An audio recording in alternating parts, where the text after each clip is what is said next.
За сайн байцгаана уу та бүхэндээ энэ өдрийн минь төргийа. За тендерийн төсөв хэрхэн хийх, тендерийн баримтчигт хэрхэн тусгаж оруулах талаар одоо юуг анхаарах шаардлагатай вэ гэдэг талаар та бүхэндээ бяцхан зөвлөгөө өгье. Зөвлөмж 1. Албан ёсны зөвшөөрөлтөй эрх бүхий эстиматор хэмээн төсвийн програмаар төсвийн тооцоо хийх шаардлагатай. За хот байгуулалт барилга орон сууц шуултын яамнаас одоо албан ёсоор төсвийн програмыг хянаж шалгаж баталгаажуулдаг. Тус яамны вебсайт дээр одоо мэдээллийн сан гэж хэсэг байгаа. За энэ мэдээллийн сан дээр бүртгэлтэй програм хангамж гэж байдаг. За ийшээ ороход хоёр програм харагдаж байгаа.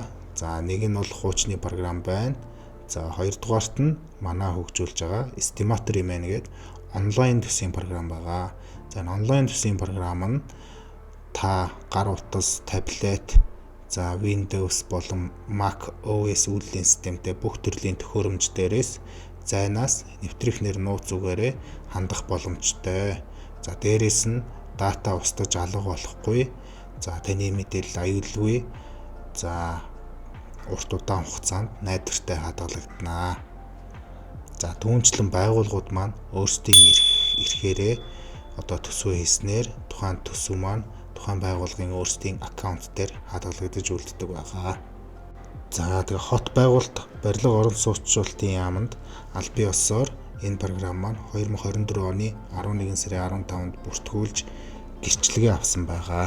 За энэ гэрчлэгээ энд харагдаж байна. За тэгээд тус яамны сайт дээр бол ингээд албан ёсоор байршсан байгаа. За энэ програм руу хэрхэн нэвтрэх вэ гэхээр за Google дээр эстиматор зэгийн маань гэж бичнэ. За ингэж бичээд ороход нэвтрэх гэдэг хэсэг дээр ороод бүртгэлээ хийгээд цаашаа нэвтрээ төсвөө хийж болно. Зөвлөмж 2. Төсвийн тайланг мэргэжсэн тэргүүлэх зэрэгтэй төсөвчнөр баталгаажуулж тамга даруулах ёстой. Тэгээд зэргийн сонголт хийгдсэн хугацаа дуусаагүй байх ёстой гэдгийг анхаарах шаардлагатай. За манайхан тендерт орж байгаа компаниуд маань төсөв хийлгээд за зүгээр зөвлөх инженер юм уу мэргэжсэн инженерийн тамга даруулцдаг. За энэ маань тендерт хүчин төгөлдөр бус байдаг учраас одоо тендерээс татгалзах бас нэг үндслэл болдог. За ийм учраас тэргүүлэх зэрэгтэй төсөвчин, мэргэжсэн төсөвчин гэдэг тамгатай эрх бүхий үнээр төсвөө хийлгэж хянуулж баталгаажуулах шаардлагатай. За тэгээд төсөвчнийхөө тамган дээрх хугацааг одоо сонголт хийгдсэн хугацааг сайтар анхаараарай. Хэрвээ хугацаа дууссан бол тухайн төсөвчний одоо сонголт хийгдээгүй гэдэг шалтгаанаар тендерээс татгалзах үндслэл болдог. Зөвлөмж 3. Тендерийн баримтчигт дурдсан зардлуудыг тооцож оруулах ёстой. За захиалагчийн хяналт, зохиогчийн хяналт, магадлалшгүй ажил, зураг төслийн үн. За тэгээд эдгээр зардлуудыг дурдаагүй бол заавал албан бичгээр тодруулга авах шаардлагатай. За эстиматор хэмээн төсвийн програм дээр зардал гэдэг хэсэг байдаг. За энэ дээр одоо зураг төсөл, инженер геологийн зардал, захиалагчийн хяналтын зардал, зөвлөх үйлчилгээний зардал гээд эдгээр зардлуудыг тооцно гэвэл чагтлаад сонгоод өгнө. За дээрэс нь зохиогчийн хяналтын зардал байна. Зураг төсөлд шүүлт хийсэн зардал, магадлалшгүй ажлын зардал. За энэ дээр манайхан 4 төрлийн хувилбар байдаг. Тооцохгүй гэж байна. За орон сууц иргэний зориулалттай барилга байгууламжид 2%, үйлдвэрийн барилга байгууламжид 3%, онцгой төвөгшөлтэй барилга байгууламж буюу 1-р ангиллын үндсэн барилгуудад 10 хүртэлгээр тооцдог. За тэгэхээр одоо таны хийж байгаа тендерийн төсөв маань ямар барилга байгууламж байна? Энийг тендерийн баримтчигт хэрхэн тооцох талаар хэрхэн тусгасан байна гэдгийг асууж тодруулах шаардлагатай. Хэрвээ зүгээр магадлалшгүй ажил гэж заагаад өгсөн бол энэ 4 зардлын энэ 3 категорийн алингээр тооцох вэ гэдгээ албан бичиг тодруулгаар авах зайлшгүй шаардлагатай шүү. Зөвлөмж 4. Тендерийн баримтчигт зураг төсвийн үнийг тоо зааж тавьсан байдаг. Төсвийн тооцоо хийхдээ зургийн үнийг өөрчилж оруулах, орхитуулахаас одоо зайлсхийх хэрэгтэй. За одоо дахин тайлбарлая. Одоо зардал гэдэг хэсэг дээр зураг төсөл инженер геологийн зардал гэж байдаг. За энэ дээр зарим одоо тендер зарласан ажлуудаар 20 сая, 100 сая ч юм уу тий тодорхой яг дүнгээр тавиад өгсөн байдаг. Энэ нь болохоор тухайн тендер зарлаж байгаа захиалагч маань одоо зураг төслийнхөө үнийг одоо зургийн байгууллагаас зураг төслөө хийлгчээд дараа нь танаа зургийн үнийг одоо угсралтын төсөвдөр нь тусгаж оруулна гэдэг байдлаар дараа нь тавигдсан байдаг. За тийм учраас одоо угсралт дээр одоо зураг төсвийн үнийг зааж өгнө гэсэн бол зайлшгүй зааж өгч оруулах шаардлагатай. Тэгээд яг хэдэн дүүргээр тусах гэсэн байна. Тэр дүнгээр нь оруулж өгөх шаардлагатай байдаг шүү. Ямарваа нэг тоо хэмжээг одоо мөнгөн дүнгийн өөрчлөх бол шаардлагагүй байдаг. Хэрвээ өөрчлөсөн тохиолдолд одоо тендерээс хасагдах үндэслэл бас болдог шүү. Зөвлөмж 5. Тендерийн баримтчиг тусгасан ажлын тоо хэмжээг наривчлан тааруулсан байх шаардлагатай. За нормын үндэслэл за ажлын нэр тоо хэмжээ зэргийг төсөвт анханасаа тендерийн баримтчиг тусгасан байдаг.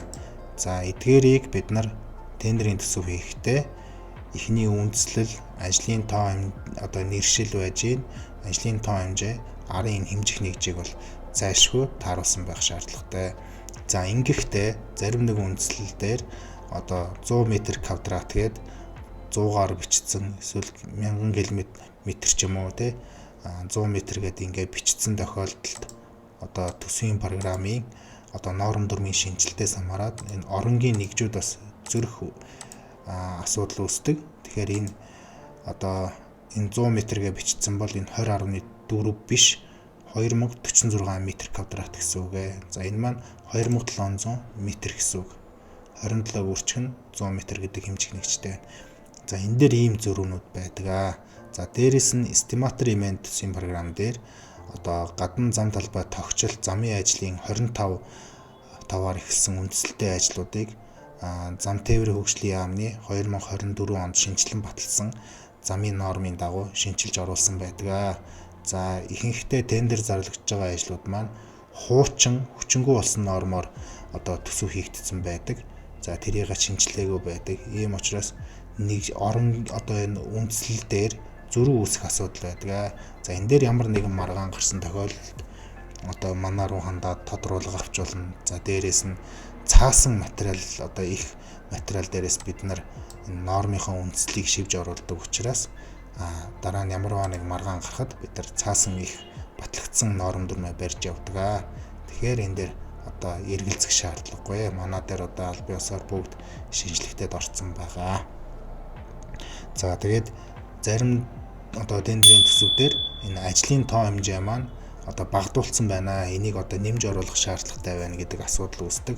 За эсвэл төсөвчний уур чадварын одоо цаад захиалагчийн буруугаас болоод ч юм уу орон алдсан зөрүүлсэн асуудал гардаг. За энэ дээр зайлшгүй шаардлагатай тохиолдолд ерөнхийдөө дураараа тоо хэмжээг нэмж асч болохгүй. Заавал тодруулга аваад албан бичгээр хариу авсны үндсэн дээр нэмж асч оруулнаа гэдгийг сайтар анхаараарай. Зөвлөмж 6. Удирдлага зохион байгуулалтын зардлыг зөв сонгох шаардлагатай байдаг.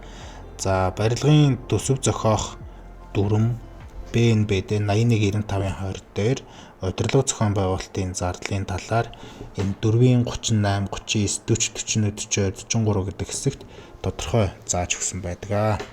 За энэ дээр ямар зардлуудыг оруулдیں, хэрхэн тооцдог талаар нэрвчлсэн заасан байдаг. За түүнчлэн барилгын ажлын төсөв зохиоход баримтлах барилгын удирдлага зохион байгуулалтын нэмэгдэл зардлын жишг норм гээд барилга боломжийн төрөл хүүтний эрчмийн бүс ангиллаас хамаарсан энэ хувь коэффициентээр илэрхийлсэн байдаг. Тэгээд энийг одоо бид нар тухайн төсөв хийхдээ одоо барилга боломжийн нэр төрлөө андуурах хүүтний эрчмийн бүсээ одоо сольж тавьснаас болоод хувь нь өөрчлөгдөд буруу хувиар тооцдог.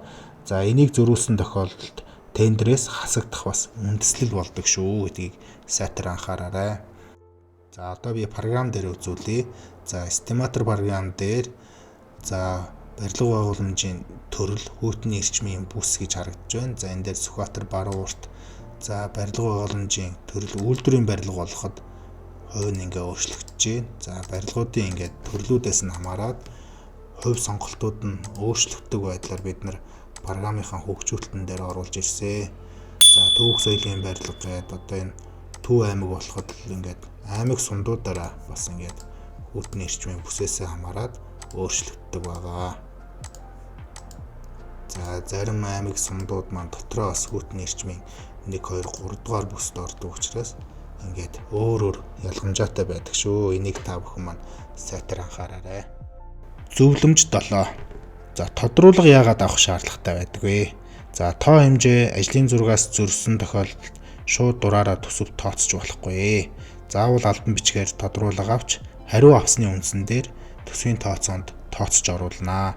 За тодруулга авах хариу ирүүлэх хугацааг тендер зарлагдаад тендер хүлээж авахаас 5 хоногийн өмнө байх ёстой. Тэгэхээр та бүхэн хугацаагаа маш сайн наривчлан тооцож оруулах шаардлагатай.